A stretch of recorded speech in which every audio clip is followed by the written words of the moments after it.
Hello students. आज की जो क्लास है उसमें हम प्रश्नावली 1.1 जो है उसके क्वेश्चन नंबर सेकंड और थर्ड को सॉल्व करने वाले हैं। पहले भी हम जो यूक्लिड्स वाले क्वेश्चन थे उसको कंप्लीट कर चुके हैं। आज भी जो है हम यूक्लिड्स की हेल्प से किस तरह से एचसीएफ निकालना है थर्ड क्वेश्चन में और सेकंड को किस तरह से थ्योरम में प्रूफ करना है उसे सॉल्व करने वाले हैं। तो चलिए चलते हैं हमारी आज की क्लास की तरफ।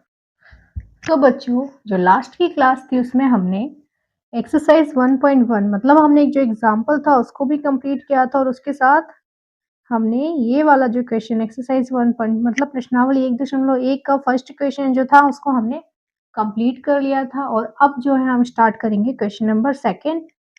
उसके बाद से हम आज कितना कर पाते हैं उसको देखते हैं। तो क्वेश्चन नंबर सेकंड मतलब प्रश्न क्रमांक 2 जो है बताया है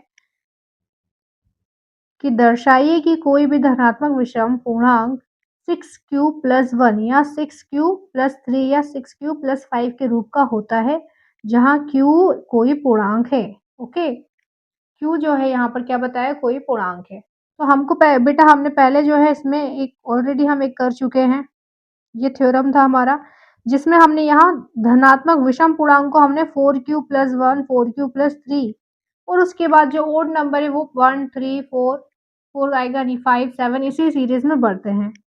तो इसमें जो है हमें इसमें भी क्या बताना है, एक धनात्मक विषम पूर्णांक की विषम नंबर्स आपको पता है 1 3 5 7 9 इसी तरह से जाते हैं।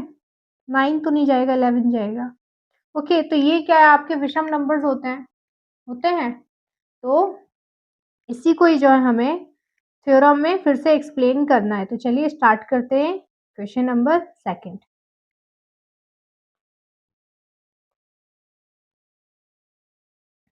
हमने जो है अभी देखिए यहाँ पर कंप्लीट किया था इसको। ये एग्जाम्पल नंबर थर्ड था। देखिए इसमें हमने क्या प्रूफ किया था, जो धनात्मक विषम पूर्णांक है उसको हमने 4q+1 और 4q+3 में प्रूफ किया था। वहां पर 4 दिया हुआ था। अब यहाँ पर हमने क्या किया था बच्चों, 4q कैसे आया था, हमने लिया था भाग विधि के अनुसार किसी भी धनात्मक पूर्णांक a को 4 से भाग देने पर वो a = 4 × q+r हो जाता है। यही फॉर्म था। उसके बाद हमें पता है q जो है एक पूर्णांक है, मतलब जो शेषफल q जो है पूर्णांक है और जो शेषफल रहेंगे मतलब r वो 0 भी हो सकता है, 1 भी हो सकता है, 2 3 4 इस तरह से सारे नंबर जो हैं रिमाइंडर में आ जाते हैं, शेषफल में आ जाते हैं। तो चलिए, और हमें पता है इसका संभावित रूप और क्या-क्या हो सकता है, 4q हो सकता है, 4q में 1 हो सकता है, 2 हो सकता है, 3 क्योंकि जो रिमाइंडर है बेटा यहाँ पे 0 1 2 3 पूरे हैं।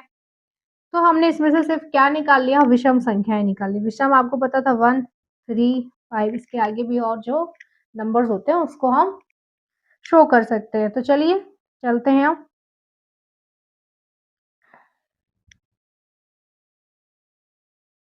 हमारा है ये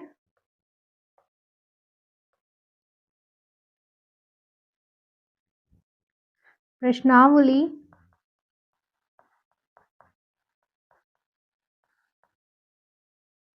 1.1 का क्वेश्चन नंबर। पार्ट जो है बेटा हमारा वही है, रियल नंबर, वास्तविक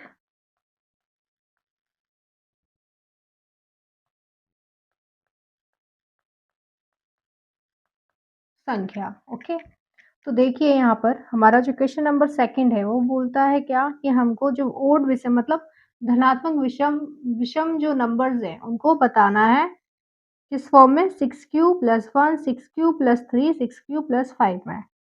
तो ये था हमारा क्वेश्चन नंबर थर्ड बेटा, सेकंड सॉरी, प्रश्न क्रमांक 2। अभी तक की इससे पहले जितनी भी क्लासेस हुई हैं उनमें अगर किसी को भी कुछ डाउट रहा है वो मुझे बता सकता है, तो मैं आपको एक्सप्लेन कर दूंगी। क्या बोला है बेटा हमको कि जो धनात्मक विषम पूर्णांक है उसको हमें किस फॉर्म में बताना है।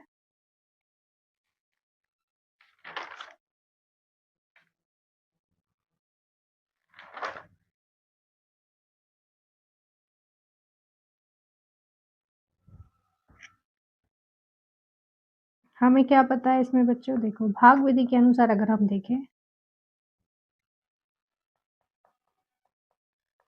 भाग विधि के अनुसार किसी भी धनात्मक पूर्णांक किसी भी धनात्मक पूर्णांक जैसे कि ए को, धनात्मक पूर्णांक हमने यहाँ पे ए ले लिया।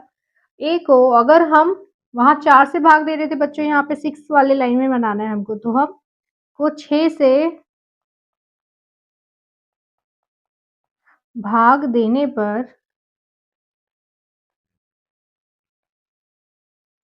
हमारा क्या हो जाएगा, a equal to 6q plus R हो जाएगा। जहां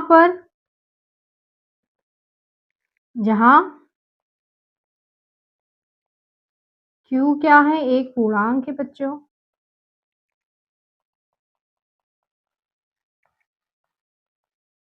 और r की जो वैल्यू क्या हो जाएगी, 0 1 2, पूरे जितने होल नंबर मतलब पूर्ण संख्याएं जो होती हैं वो सारी r में आ जाएंगी। मतलब रिमाइंडर कुछ भी आ सकता है, 0 भी आता है, 1 भी आता है, 2 भी, 3 5 4 कुछ भी आता है। हम जब यूक्लिड्स मेथड कर रहे थे बच्चों, तो आपने देखा होगा जो हमारे रिमाइंडर जो है 51 भी आ रहा था, मतलब 51 भी आ रहा था, 24 भी आ रहा था, 102 भी आ रहा था, 105 भी आ रहा था, तो बड़े से बड़े नंबर आ रहे थे उसमें। तो यहाँ पर क्या होता है, यहाँ आर मतलब शेषफल का जो नंबर है वो 0 से लेके पूरा किसी भी नंबर तक हो सकता है। तो ये था। अब हमको क्या पता है, इसके जो संभावित रूप है, कोई भी संख्या हो सकती है, संभावित रूप लिख लेते हैं। संभावित रूप क्या होंगे, हम इसके सभी संभावित रूप लिख लेंगे।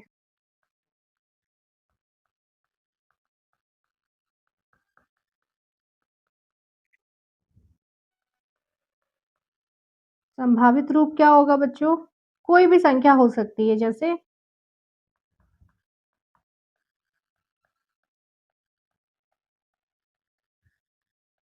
कोई भी संख्या हो सकती है। जैसे क्या बेटा, 6q हो सकता है। अब 6q में अगर मैंने 1 प्लस कर दिया, मतलब रिमाइंडर यहाँ पर 1 बन गई, यहाँ पर कुछ नहीं है। आप देखोगे 6q में कुछ नहीं है, मतलब पक्का यहाँ पर क्या रिमाइंडर रहा होगा बेटा, 0 रहा होगा। तो 0 लिखो या ना लिखो कोई मतलब नहीं होता, इसलिए यहाँ पर इन्होंने 0 हटा दिया। ओके, तो ये यहाँ 0 रहा होगा। उसके बाद 6q प्लस 2 रहा होगा, 6q plus 3, 6q plus 4, 6q plus 5, 6q plus 6, इस तरह से ये सीरीज बड़ी होगी।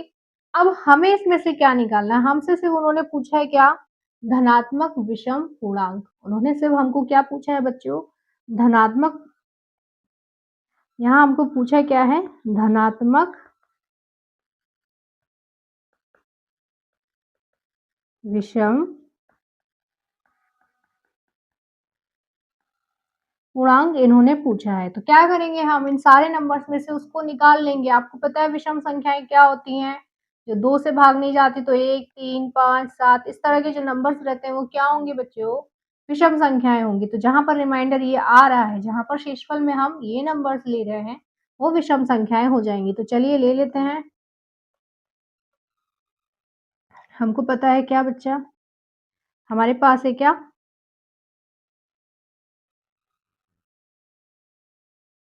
हमारे पास है 6q, यहाँ ले लेती हूँ, 6q है बेटा, 6q प्लस 1 है, 6q प्लस 2 है, 6q प्लस 3 है, 6q प्लस 4 है, 6q प्लस 5 है। ये है इतना हमारे पास, और भी हैं बट हम अभी इतना ही लेंगे। तो हम क्या करेंगे, इसमें से थोड़ा छोटा इसलिए कर रही हूँ ताकि आपको दिखाई दे जाए, एक ही स्पेस में आ जाए ये। हम इसको क्या करेंगे बच्चों, हम यहाँ पर इसको चेक करेंगे कि कौन सा सम है और कौन सा विषम है। ओके, देखते हैं ये जो होता है हमारा क्या है, ये तो सम है क्योंकि 2 से कैंसिल हो जाएगा, 2 तिया 6, एक बार में 2 से गायब। ये क्या है बेटा, ये विषम है।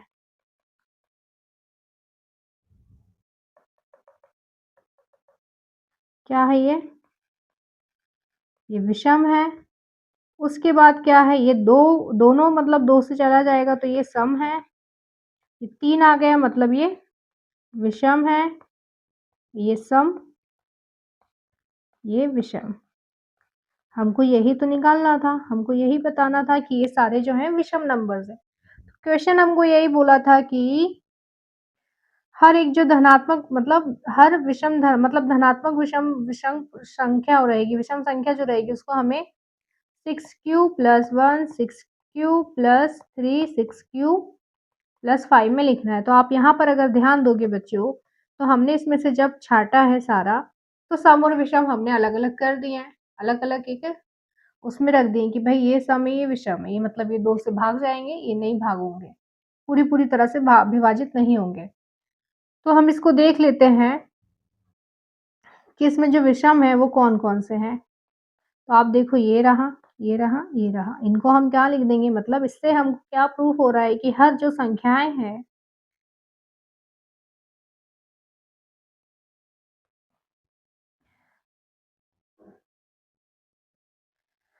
यहाँ पर हम क्या लिखेंगे, हर धनात्मक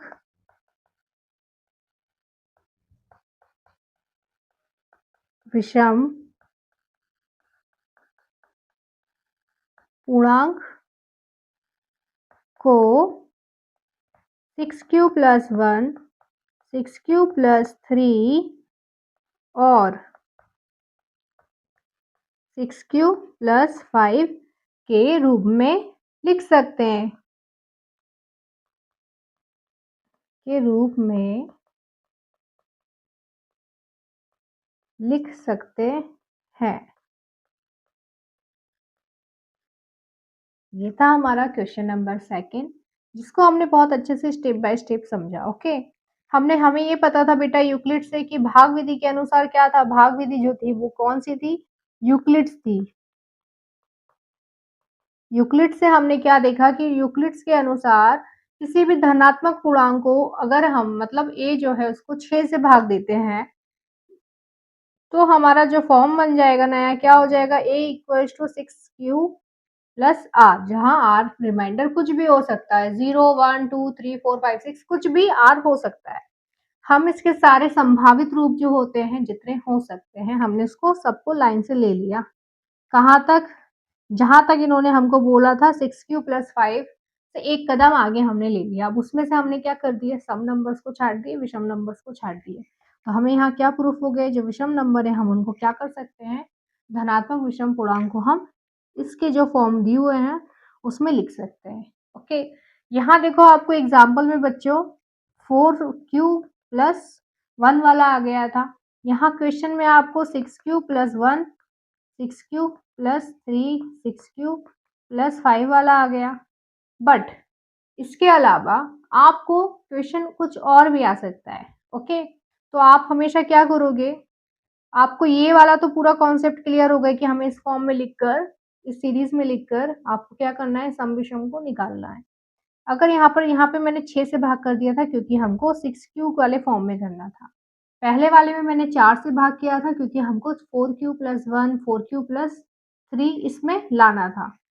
आपको कुछ भी आ सकता है, आपको 9 भी आ सकता है, आपको 8q वाला भी आ सकता है कि आप यहाँ पर 8q + 1 करके बताओ। तो आप क्या करोगे, इस 6 से भाग देने की जगह आप क्या करोगे, 8 से भाग देने पर ये a की वैल्यू क्या हो सकती है, 8q + r, जहाँ पर r की वैल्यू 0, 1, 2, 3, 4, 5 कुछ भी हो सकती है। तो आप इस तरह से उसको भी सॉल्व कर सकते हो। ये था हमारा क्वेश्चन नंबर 2। अब जो है हम चलते, ये रहा इसका आंसर। ओके, लास्ट में आपको इसी तरह से लिखना है, जिस स्टेप में मैंने लिखा है, जितने अच्छे से मैंने लिखा उतने ही अच्छे से आपको डिटेल में एक-एक चीज़ लिखनी पड़ेगी। ये जो मैंने एक अलग से नोट बनाया है, ये आप अपने पेज पर राइट हैंड साइड अच्छे से लिखोगे पेंसिल से, उसको इस तरह से इसके ब्रैकेट बनाओगे। ओके, तो चलिए अब चलते हैं हम क्वेश्चन नंबर, ये 2 हो गया, अब हम 3 पे चलेंगे। 3 क्वेश्चन क्या बोल रहा है बच्चों, देखते हैं। किसी परेड में 616 सदस्यों वाली एक सेना या आर्मी की टुकड़ी को 32 सदस्यों वाले एक आर्मी बैंड के पीछे मार्च करना है। मतलब यहाँ पर क्या बोल रहा है, 32 जो मेंबर हैं उनके पीछे जो है हमको 616 आर्मी के सदस्य जो रहेंगे वो पीछे को मार्च करेंगे। ओके, परेड में खड़े होंगे। दोनों समूहों को समान संख्या वाले स्तंभों में मार्च करना है। जो दोनों समूह रहेंगे मतलब ये बैंड वाला और ये 616 वाला, इन दोनों को समान स्तंभों में मार्च करना है। उन स्तंभों की अधिकतम संख्या क्या है जिसमें वे मार्च कर सकते हैं। यहाँ पर क्या निकालना है बच्चों, जब भी अधिकतम संख्या बोलता है आपको क्या करना है, अधिकतम संख्या में बच्चा हमेशा HCF फाइंड करना है। ओके, 2 नंबर्स हमको दे रखे हैं, उसमें हमको क्या निकालना पड़ेगा, HCF निकालेंगे हम, तभी जाकर जो है हमारा यहाँ पर अधिकतम संख्या हमारी निकल पाएगी उन स्तंभों की। ओके, मतलब जो कॉलम होते हैं उसमें ही खड़े होते हैं ना सब परेड करने के लिए, एक के पीछे एक जाते हैं फिर, तो उसमें अधिकतम संख्या क्या होगी वो हमें निकालनी है। उसके लिए हम क्या निकाल लेंगे, HCF निकालेंगे। तो चलिए चलते हैं क्वेश्चन नंबर 3 पर।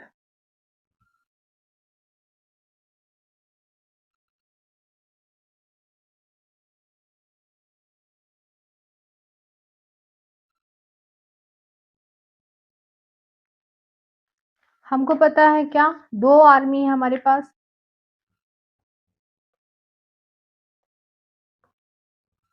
क्या है, प्रश्नावली 1.1, इसको हटा देती हूँ।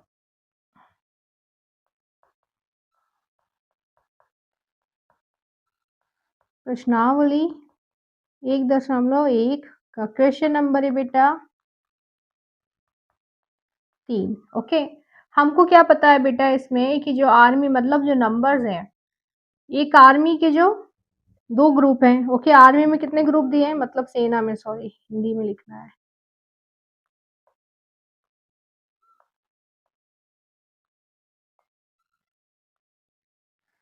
जो सेना के जो 2 ग्रुप हैं, सेना के 2 समूह हैं जो, उसमें कितना है, पहला वाला जो है क्या है, 616 सदस्यों का है।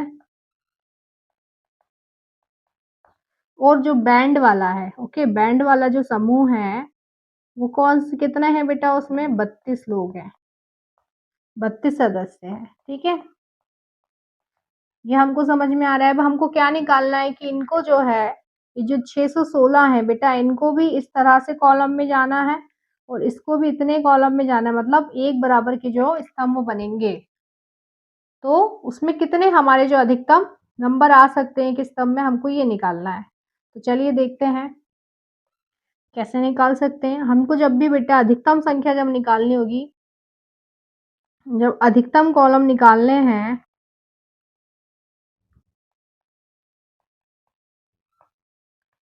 स्तंभ हमको निकालने हैं, तो हम क्या करेंगे बेटा, हमेशा हम HCF निकालेंगे।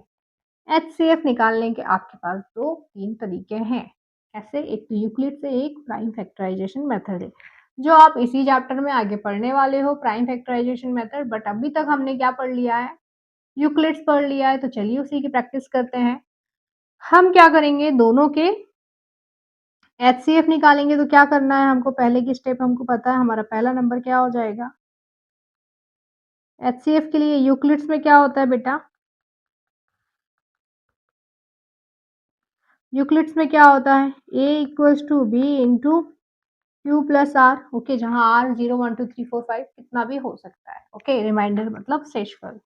हमको पता है ए की वैल्यू क्या हो जाएगा, जो बड़ा नंबर है 616, और बी की वैल्यू हो जाएगी यहाँ 32। हम रख देंगे यहाँ पे 616 इक्वल्स में 32। अब 32 में आप ऐसे किस नंबर का गुणा करोगे बच्चों कि ये 616 के आसपास आ जाए।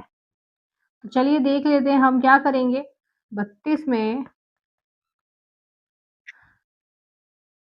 आपको ये पता है ये 6 है, यहाँ पे 2 है, 2 का इंटू किससे करोगे आपके 6 आ जाए, 2 6 जा 12 हो जाता है। फिर भी हम उससे ना करके हम और देखते हैं, हम पहले 15 से करके देखते हैं, क्योंकि आप ये देखो 2 डिजिट है, तो 2 का आप कितना भी कर लो।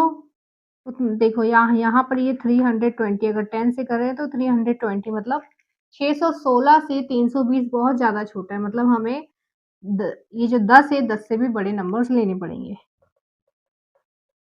तो चलिए देखते हैं, 32 में अगर हम 15 से गुणा करते हैं तो 5 दूनी 10, 1 5 तिया 15 और 1 16 और ऐसे ही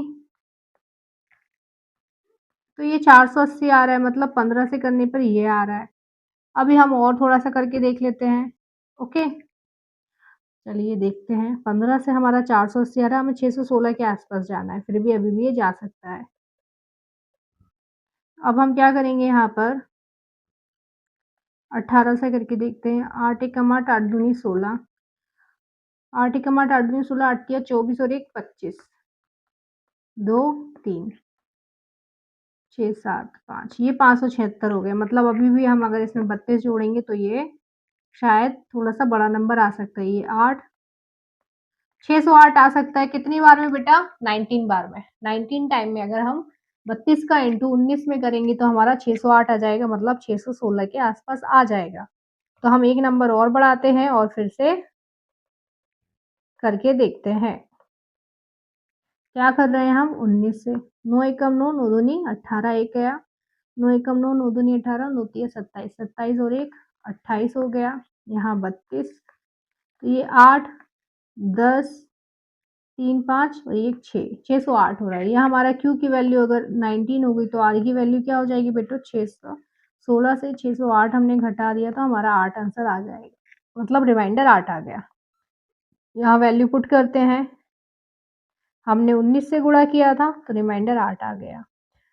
अब जो सेकंड स्टेप रहेगी उसमें क्या होगा बच्चों? नंबर चेंज हो जाएंगे। A की वैल्यू जो है यहाँ पर कितनी हो जाएगी? 32 हो जाएगी और B की वैल्यू जो है 8 हो जाएगी। जो रिमाइंडर बचता है वो B की वैल्यू हो जाती है। अब 8 में आप ऐसे किस नंबर से गुणा करोगे कि वो 32 आ जाए या 32 से छोटा हो जाए? तो 8 एकम 8, 8 दूनी 16, 8 तिया 24, 8 चौको 32। कितनी बार में आ रहा है बच्चा? 4 बार में आ रहा है। और 32 में से 32 को घटा देंगे तो 0 0, मतलब रिमाइंडर हमारा 0 आ जाएगा। तो यहाँ हमारा रिमाइंडर 0 आ गया। हमको यूक्लिड्स में जो है बच्चा क्या करना होता है? रिमाइंडर 0 ही तो बनाना होता है। हमारा यहाँ पर 0 आ गया, मतलब जो है हमारा 0 के पहला वाला जो ऊपर रहेगा वो कितना हो जाएगा? वो हमारा आंसर हो जाएगा, मतलब HCF हो जाएगा। तो यहाँ पर हमारा HCF कितना हो गया? 8 हो गया। यही था इसका क्या? आंसर। मतलब जो कॉलम है अधिकतम स्तंभ की जो संख्या कितनी होगी? 8 होगी। आंसर हम लिख सकते हैं यहाँ पर क्या बच्चा? अधिकतम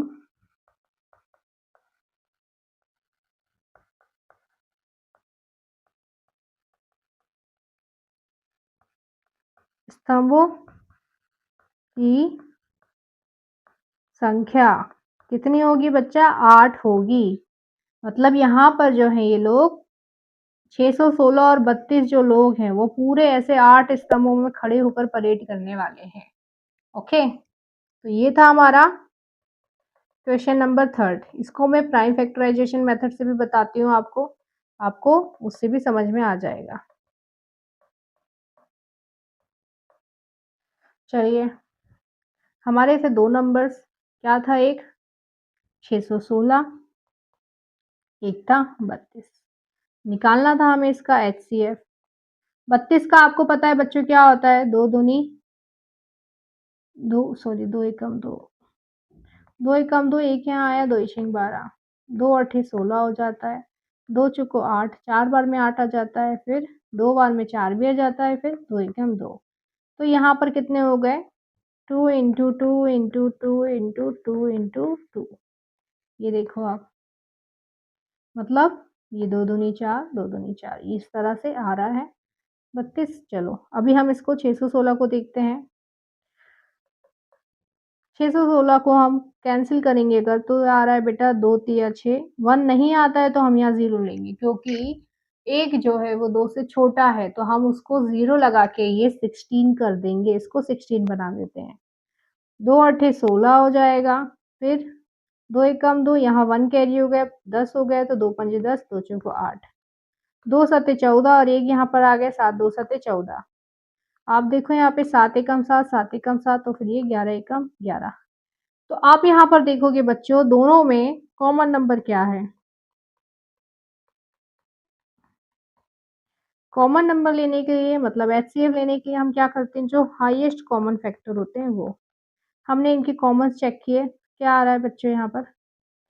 इसका 2, यहाँ पे भी 2 है तो हमने एक बार 2 ले लिया, फिर एक और 2, यहाँ पे भी एक 2 है तो हमने एक बार और 2 ले लिया। यहाँ 2, यहाँ पर भी 2 है तो हमने एक बार और 2 ले लिया। अब यहाँ 7 है, यहाँ पर 7 नहीं है। यहाँ 11 है, यहाँ 11 नहीं है, मतलब ये नंबर्स कॉमन नहीं है। जितने भी कॉमन थे, जितने भी नंबर जो दोनों में थे, हमने उसको निकाल लिया। अब इनका हम गुणा करेंगे तो कितना आ जाएगा? 2 दूनी 4 इंटू 2, 4 दूनी 8, मतलब हमारा एचसीएफ जो है क्या आ गया बच्चों? यहाँ पर 8 आ गया। आ गया एचसीएफ। यहाँ पर, यहाँ पे भी जो है इस मेथड से जब हम कर रहे थे यूक्लिड से, तब भी हमारा एचसीएफ 8 ही आ रहा था, और यहाँ पर भी जो है एचसीएफ हमारा, ये प्राइम फैक्टराइजेशन मेथड मतलब गुणनखंड विधि है। गुणनखंड विधि से भी जो है हमारा एचसीएफ महत्तम समवर्तक 8 ही आ रहा है। तो ये थे हमारे आज के 2 क्वेश्चंस, हमने अच्छे से कंप्लीट किए। आप लोग अच्छे से प्रैक्टिस करोगे तो आपको बहुत ये ईज़ी लगने वाले हैं। अब चलते हैं हम नेक्स्ट क्लास में, बढ़ेंगे हम कहाँ? क्वेश्चन नंबर 4 और 5 में। तब तक के लिए आप अच्छे से प्रैक्टिस कीजिए। आज की जो क्लास थी उसमें हमने प्रश्नावली 1.1 के जो क्वेश्चंस थे सेकंड और थर्ड, उसको बहुत अच्छे से कंप्लीट किया है। उसमें हमने जो जिस तरह से मतलब जो थ्योरम था, मतलब एग्जाम्पल जो थर्ड था उससे रिलेटेड एक क्वेश्चन था, उसको हमने थ्योरम में एक्सप्लेन फिर से किया है, फिर से समझा है और फिर से प्रूफ अच्छे से किया है। जिन्हें अभी भी डाउट है तो वो मेरी लास्ट की क्लासेस चेक कर सकते हैं, और तब भी समझ में कुछ नहीं आ रहा है तो मुझे कमेंट सेक्शन में बता सकते हैं। उसके बाद जो है हमने क्वेश्चन नंबर थर्ड को हमने यूक्लिड से भी सॉल्व किया, और गुणनखंड विधि से किस तरह से एचसीएफ निकालना है वो भी हमने सॉल्व करके देखा है। आप सबसे उम्मीद करूँगी जितना भी अभी तक पढ़ा उसको बहुत अच्छे से प्रैक्टिस कीजिएगा, तभी आप जो है आगे की ओर बढ़ पाओगे। आज की क्लास पसंद आती है तो वीडियो को लाइक शेयर ज़रूर करना और सब्सक्राइब करना ना भूलना। मिलते हैं नेक्स्ट क्लास में।